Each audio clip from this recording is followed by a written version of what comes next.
Okay, now that we know the core concept of cybersecurity, we know what cybersecurity is, we know why we should even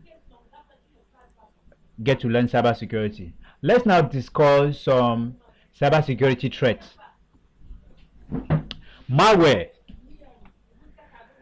Malicious software designed to harm or exploit systems. That is what a malware is. And there are different types of malware. We have a virus. A virus is a kind of malware that attaches itself to files and spread when executed. The virus cannot move over the internet without any form of assistance. It attaches itself to a file, to a USB drive or stuff like that. So when you use a USB drive, for example, and you transfer a file that is contaminated from that drive to another computer system, the virus is attached to that file and moves onto that system and is executed on that system. So that is how viruses move. They attach themselves to files. Another malware that we should be worried about is worms. This one is dangerous because it is self-replicating and spreads without any user interaction.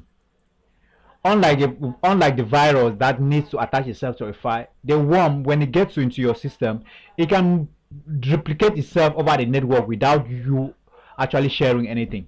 So when it gets into if one system gets contaminated, the virus will simply replicate itself and move to other systems or other computers or devices that are connected to that network without any intervention. Right? The next one we have is Trojan. A Trojan is a software that disguises as a legitimate software but carries malicious payload.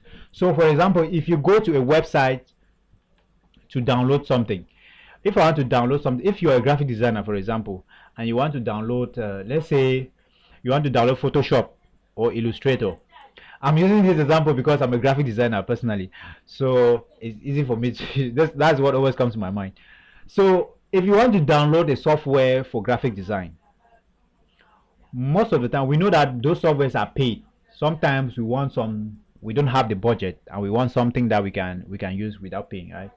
So what we do is we start searching the net for where to get how to get those softwares for free. And there's a lot of websites out there that will give you those softwares for free. But the thing is that those software may appear to be legitimate softwares, right? Because you know them, you know that you're downloading Photoshop, you know what Photoshop works for. They are going to allow you to download Photoshop. It's going to get into your system and work, right? You install in your system and it works. You actually do your design with it. But what you might not know is that this Photoshop that you've downloaded might have come with something called a Trojan, which is a malicious software that's embedded somewhere in that software you've downloaded. So when it gets into your system, you are using Photoshop and you don't actually know that behind it there's another software that has been installed in your system. Right? So these software that are embedded in other legitimate softwares, they are known as Trojan. So that's what a Trojan is. So let's move on. Other malware, we have ransomware. What is a ransomware? A ransomware is a malware that encrypts files and demands payment for decryption. So if you're operating a bank, for example, what hackers will do is if they can crack your system and gain access to your banking system, what they can do, they will encrypt. They will send in a ransomware, right? A ransomware will encrypt. They will use that to encrypt your data, encrypt your files. Encrypt means to lock your files. When they lock your files, they will demand for payment, right? When they demand for payment, they will ask you to pay a certain amount so that they can unencrypt your files. And until you pay that ransom, you will not be able to access your system. So if they ask you to pay, for example, they have to pay $100,000, $100K, right? So, and these people will ask you outrageous amounts, right? They will ask you outrageous amounts. If you go to the internet, you can find, you can search about recent ransomware attacks, you will see that these people they always ask huge sums of money, and until you pay that amount, you won't be able to gain access to your system. Once you pay this amount, they will unencrypt your data and you have access to your systems, right? So if they encrypt your data, let's say you have a bank and they encrypt your data, your systems for, let's say, a week. They ask for an amount that you cannot pay, and they encrypt your data and your files for up to a week. You know how much money you lose by not being operational for up to a week. So you see the damage that can cause. And in some cases, you even pay the ransom and they will not encrypt your file. They will not unencrypt your files. So in the professional field, companies are advised not to pay that ransom. There are other measures that you can take to make sure that you don't fall a victim to ransomware. That you will learn as you progress in your studies. So the next one is spyware. What is a spyware? It's a software that secretly collects user information or display unwanted ads. We have spyware and adware. Adware is a software that displays unwanted ads on your computer. Say for example, if you go to the internet, you search for something, and then you keep seeing ads, different ads that keep popping on your screen. They keep popping on your screen left to right. So that means your system has been contaminated. Your system has been affected by or infected by an adware. So if you have an antivirus, you can use that to clean your system. Antivirus. So a spyware is a software that is a malicious software that is used to monitor what you do on your computer system. It can record your keystrokes. It can even use your camera to take videos of you and your surrounding. And so if you're going to visit a website, for example, if you want to make purchase, if you want to buy something online, you go to Amazon, for example, and you're going to fill in your credit card detail, your password, credit card detail, and all the information you fill. If somebody has a spyware installed on your computer, they can record everything that you are doing, and they will have access to all your information. That's why you want to make sure that you are free, your systems and network are free from spyware and adware. The next one is phishing. What is phishing? Phishing is a cyber attack that tricks people into revealing sensitive information by impersonating a trusted entity through fake emails, messages, or websites. So there are many types of phishing. The first one is spear phishing. Spear phishing is when a targeted attack is targeted attacks on specific individuals in organizations. So in an organization, we have the managers, we have the assistant managers, we have the section heads, and all those people. In spear phishing, an attacker will target just the big people in the organization, specific people. Maybe you decide to target the CEO, or they will target the manager. That's spear phishing. And whaling means phishing attacks that aim at high profile individuals. So with spear phishing, you have specific people you are targeting. Now with whaling, you are targeting high profile personnel in an organization, right? CEO, manager. So those people that hold key managerial positions, when you are targeting them, that is known as whaling. Social engineering.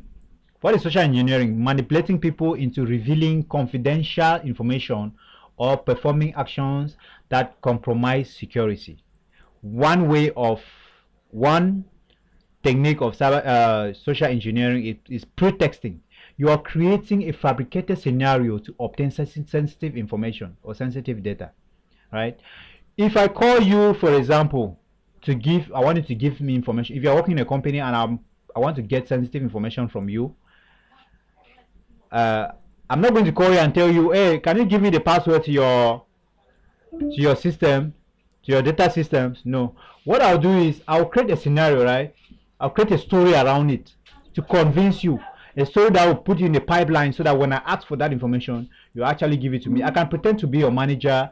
I can pretend to be a section head, and I tell you, okay, I'm somewhere blocked in traffic and I want to get access to the database. I've been doing this, I've tried this and that, and it doesn't work. Please, can you give me the password to your account, or can you give the password to the database? I'm unable to get access to my personal account. So now I'm creating a scenario where you have to believe. I'm pushing you to believe that now I'm talking with my section head, or I'm talking to my manager. So if your manager asks for, if I'm your manager and I'm asking for a password to a certain system, why will you refuse to give me? That's because I've created. But on the other side is the attacker that's actually trying to get that information and is pretending to be your manager. I am creating what we call pretexting. I'm creating a scenario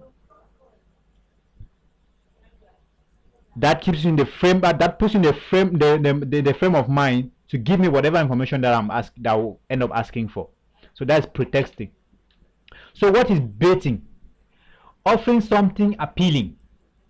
Example, a free software but containing malware. You remember when we talked about ransomware? No, Trojan horse. Remember when we talk about Trojan horse? That Trojan horse is a malicious software that is embedded in a legitimate software. This is kind of the same thing, baiting. So in baiting, someone will try to offer you something, right? Someone will offer you malicious software for free. So a software is normally a paid software, but I'm offering to give you for free. The reason why I'm giving you for free, you think it's because I love you that I'm giving you for free. But the actual reason why I'm giving for free is I want to get access to your system, right? If I want to get access to your system, I'll give you that software for free. But in that software, I've embedded a malicious software. So when you install that on the system, then I have my malware executed on your system and I have access to your system from the background. That is baiting. I set you a bait. That bait is the free software. So that is baiting. So we also have tailgating and piggybacking. What is tailgating and piggybacking? Gaining physical access by following unauthorized personnel, or by following authorized personnel, please. When you try to gain access to a production environment by following authorized personnel. Let me give you a good example.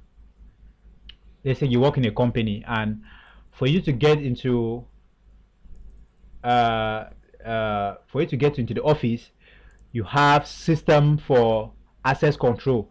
Like you have a system where you have to use your badge to authenticate at the gate before you enter the office. So what if you are a legitimate employee and you have your badge, and you're using your badge, you come in the morning and you're using your badge to gain access to the office, and someone behind you just simply follows you while you are using the gate. Somebody who doesn't have a badge, who might not even be an employee in your company, simply follows you from the back because you've opened the gate with your badge and you're trying to get into the office. That person simply follows you into the company premises, right, without having a badge. That is what is called tailgating.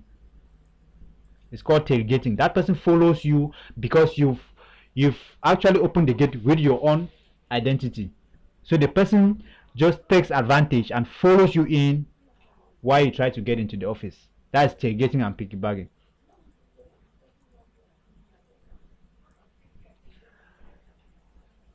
Now let's talk about DDoS. What is DDoS?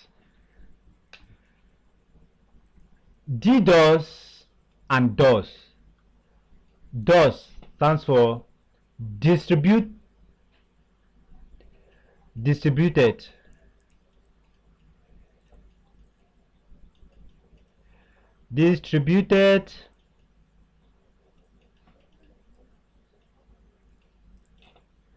denial. Let me not spell all of these guys. It's going to take time. Denial of service. So DDoS stands for distributed denial of service. What am I saying? Excuse me, guys. Let me take this off.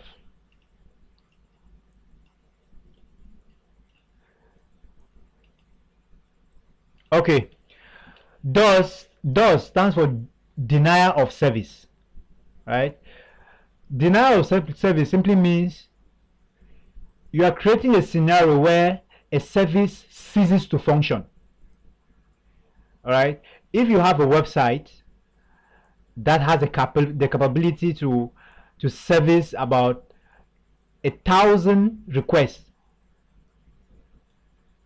right, per minute, for example, if you have a website that has a capability to receive and respond to 1,000 requests per minute, and then if that website doesn't have the capacity to service more than 1,000, which means if I find a way, as an attacker, if I find a way to flood your system, right? If I find a way to flood your system to send more requests than the system can handle, then your system will start freezing. So those means you're flooding a system, network, or a website with excessive traffic to disrupt its availability. All right. So if I launch a DDoS attack on a website, what it does is it keeps sending requests upon requests, requests upon requests, requests upon requests, until the system is no longer able to process those requests. So the system begins to lag, begins to slow down, and at some point it might stop functioning. And if a system stops functioning, for example, if it's an e-commerce website that you're running and the system stops functioning, what happens is that people who want to legitimately come to your website and make purchases no longer have access to that website, because the website stops functioning as a result of the flooding of traffic that I've just done with my DDoS attack. So DDoS attack simply means that you are flooding a system, a network, or a website with excessive traffic to disrupt its availability.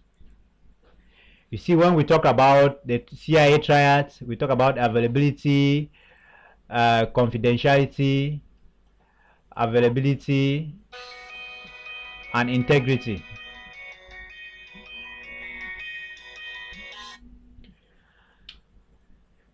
So what happens is that when you suffer from a DDoS attack, this phase of CIA triad is the one that suffers. Availability. So the website is no longer available for legitimate users, right? So DDoS attacks are carried out using botnets. So there's a difference between DOS and DDoS. DOS attack is when I use a single system to flood use a single computer or a single device to flood a system with excessive traffic. I use one computer, I can use one computer, and I keep sending requests to a particular system until that system can no longer accommodate the request, can no longer process the request. That is using one device to do that. But the DDoS attack is called distributed denial of service. Distributed denial of service. In distributed denial of service, we are using multiple devices. You are not using only one device, but we are using multiple devices. I have a laptop, I have a phone, I have some server, I have other computers that are compromised somewhere. So all these systems, and then I have my target system here. This is a target website. Now I want to bring down this website. What I will do in a DOS attack, I'll use one system and I'll keep sending requests. I'll keep sending requests, multiple requests. I can send 1,000+ requests per second. I'll keep sending. Now at some point, if the resources are not that strong, the website will go down. It's stop functioning. But in distributed denial of service, what happens is that I'm not only using a single system, I'm not only using a single device, I'm using multiple devices at the same time to send this request. Multiple devices. If you want to bring down a system like Amazon, Google, and all those big guys, you cannot use one system to do the DOS attack. You have to use multiple systems. And when you use multiple systems, that is known as a botnet. A botnet is a network of compromised devices. So I go out there and I hack different devices and I create a network of bots. Guys, network of bots.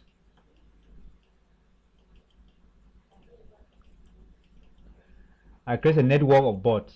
So in this network of bots, I have several devices that I've compromised, that I've hacked. When I say compromised, that's simply what I simply means hacked. I have many devices that I've hacked, maybe 1,000, 2,000 devices that I've hacked, and they are just there waiting for me to give them the command to attack somebody. So when I pass them the command, they will start attacking this website. All of them will start sending a request. I'll tell them what kind of request to send, and they will start sending that request to that website or to that server or to that computer system or to anything that you want to bring down with a DDoS attack. So that's the difference between DOS and DDoS. Just keep in mind that DOS with one D is when you use one computer, and DDoS with 2D is when you use multiple computers. So to further explain, what is a botnet? A botnet is a network of infected devices controlled remotely by a hacker. That hacker in this case is known as a bot master to perform malicious activities. These devices called bots. Every device in this bot network is called a bot. These devices called bots or a zombie are used for DDoS attack, spam and credential theft, cryptojacking, and more. Botnet they spread through malware and are controlled via a command and control server. So I will create a malware that I will send onto the internet to a lot of people, maybe through spam. Spam is when you send unsolicited emails to people. So I'll send emails to people even when they are not interested in what I'm about what I have to say. So I'll keep sending those emails, but I'll make it enticing in such a way that I'm able to convince them to click. So when they click on the links that I have inserted in my emails, they'll have this malware installed on their computer, and then I now have, when it's installed on their computer, I now have access to their system, right?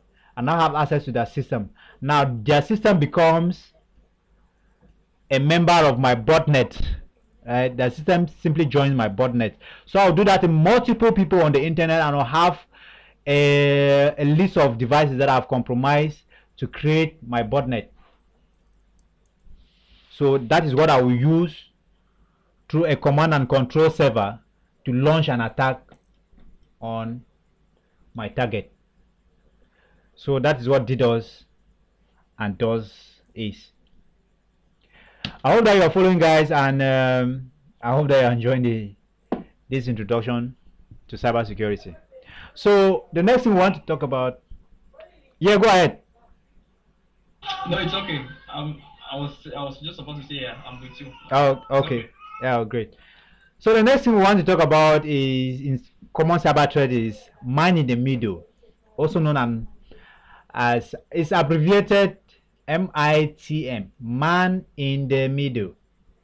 Man in the middle attack, intercepting and altering communications between two parties without their knowledge. So let's say A is here. You are here on your device and you are trying to access a website right here. You are trying to go to Google for some information, right? So I am a hacker. I am somewhere here over the internet. Your request has to leave from here. You send a request to Google. Your request goes from here and it has to travel to Google, right? For Google to send you the response. So what happens is as a man in the middle,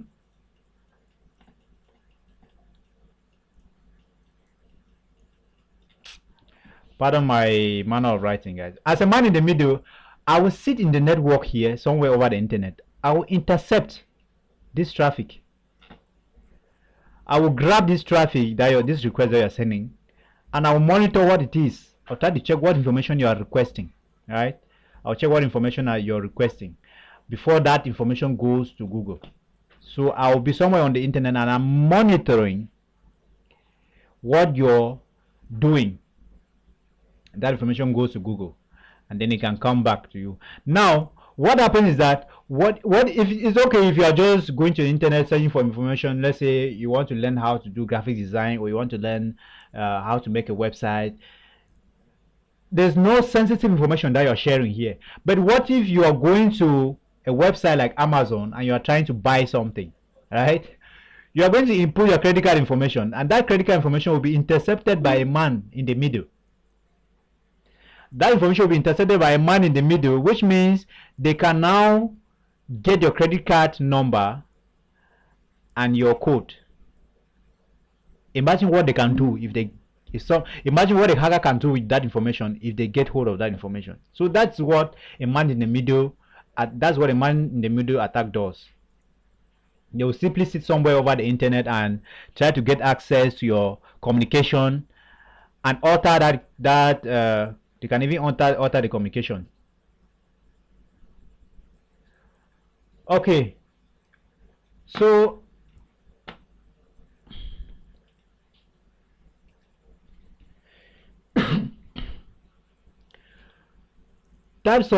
different types of man in the middle attacks. One of them is session hijacking. In session hijacking, we are stealing a session token to gain unauthorized access, right? You're somewhere on the internet and you're stealing a security token so that you can take over the communication between a victim and the target website that they are trying to access. So you are simply hijacking their communication. Wi-Fi eavesdropping. Attackers monitor and capture data over unsecured network, which is the reason why you have to pay attention to the kind of network Wi-Fi network that you connect to. Most of us, when we want to use internet connection, based on the fact that we have poor internet connection, and internet is pretty expensive in Africa, what we do is we always try to get free Wi-Fi. There are people that offer free Wi-Fi. Even organizations, they offer free Wi-Fi sometimes, and we want to gain access to this free Wi-Fi. We'll just connect you and we'll start using the Wi-Fi without knowing the risk that is involved in connecting to a free Wi-Fi. As a matter of fact, when we get to the section where we discuss about best practices, we'll talk about how you can defend yourself if you have to connect to a free Wi-Fi. So attackers will monitor network and capture data over unsecured networks, which is why you have to protect yourselves against unsecured Wi-Fi networks. We have something called SQL injection, or also called SQL. You can call it SQL or SQL injection. These attacks exploit vulnerabilities in web applications to execute malicious SQL queries, allowing them to access, modify, or delete databases. What is SQL? SQL stands for Structured Query Language. It's a query language that is used to access information from databases. So what happens is that when you are running a website, you have information that you store somewhere, and where you store information is called a database. In an organization, organizations have databases. Amazon, for example, has a database of customers. Maybe they have and databases are made of tables. They have a table where they have the client's name, the client's phone number, the client's let's say credit card information, and all the stuff that they can store about their customers. They will store that in a database. Now, what attackers can do is that they can use SQL commands to gain access to a web application through this vulnerability. What is a vulnerability? A vulnerability simply means a weakness in a network or a computer system. If there's any means that I can use to get into your system, that means is known as a vulnerability. You have to be vulnerable for an attacker to be able to gain access to your system. So an attacker will use an exploit to gain access to a vulnerability, a weakness in your system. So SQL injection is when an attacker uses or takes advantage of a vulnerability that you have in your web application to execute malicious SQL queries that allow them to get access to your database. And when they have access to your database, it's either they can modify something or they can delete something from there. You don't want people getting into your database and deleting things when they don't have the authority to do so. So you have to protect against SQL injection. But SQL injection is for web applications, for those who do web applications. And then the next thing we have is cross-site scripting, injecting malicious scripts into web applications or web pages that execute in a user's browser, often used to steal cookies or credentials. So people can steal your credentials just by executing malicious scripts that will run on your web browser as you use or surf the internet. This is known as cross-site scripting. Now another thing that I think you should know is something called 0-day. What is 0-day? Say a company develops a software, right? They develop a software, let's say Microsoft for example. They roll out a software, and in that software there is a weakness somewhere, there's a vulnerability somewhere that the company doesn't know about. Yes, right? We created the software, but there's a vulnerability somewhere that we don't know yet. Nobody knows about that vulnerability yet. And now, if somebody, an attacker somewhere, gets to identify that that vulnerability is there, that's in our system or in our software, and they take advantage or they exploit that vulnerability for the first time, for the first day, right? That is known as 0-day vulnerability. I mean, it has not been known even for a day. It's known as 0-day vulnerability. So the exploit, when an attacker takes advantage of that vulnerability, is called 0-day exploit. So attackers that target vulnerabilities in software before developers release patches, right? That's called zero-day exploit. So I think now you understand what 0-day is, or what 0-day exploit is. A 0-day vulnerability is a vulnerability that has not been made known to the owner of the system.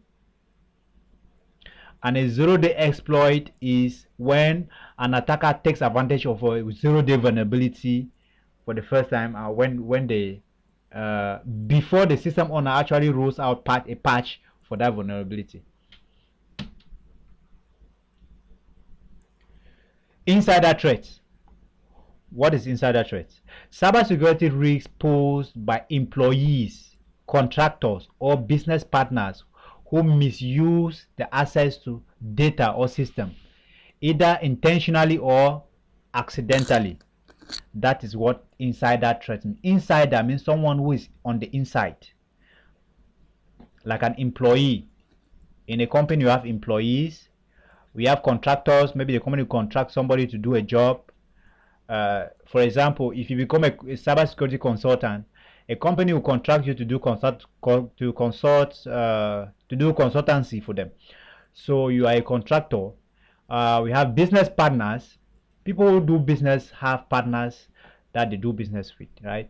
These partners sometimes will have access to company systems, and they can end up misusing their assets, thereby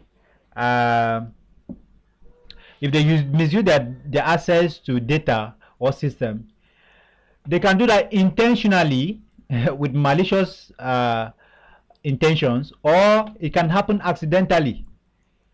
Workers can do things, employees can do things that they do not mean to do, and those mistakes can cost the company a lot of money, right? Those are insider threats. Now another risk is supply chain attack. targeting vulnerabilities in third-party vendors or software providers to infiltrate an organization. So let's say I run a company and I go to another company that fabricates computers and I say I want 1,000 pieces of computers. And that company produces computers for my company. And in the computer that they produce, there's a vulnerability somewhere that they don't even know.